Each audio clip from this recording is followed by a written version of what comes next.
fatto oggi?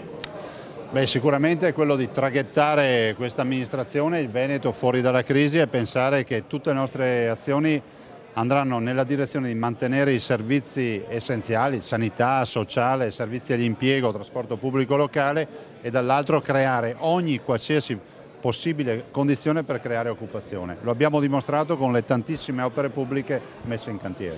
Parlava di riforme, parlava anche della necessità di ragionare in termini di governance di macro regioni, comprese la Carinzia, compresa la Lombardia, insomma il territorio che ha delle analogie con il nostro.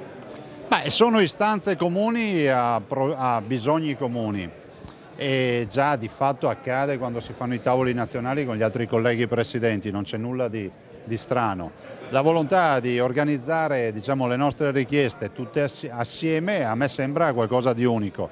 Dimostrazione sotto gli occhi di tutti, abbiamo definito il tracciato del corridoio Baltico-Adriatico in virtù del fatto che abbiamo presentato un'istanza comune assieme alla Carinzia e alla Regione Friuli.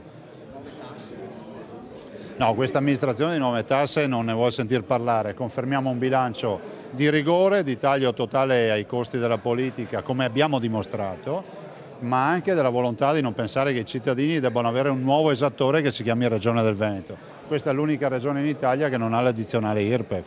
Presidente ha parlato di imprenditori della strage, di imprenditori, ha detto abbiamo fatto fallire. Beh, c'è da dire che le motivazioni sono molteplici, ad esempio il fatto che un qualsiasi debitore possa permettersi il lusso di non pagare e sapere che nessun tribunale, neanche nel medio periodo, non nel breve, possa fare una sentenza di gli paga il conto.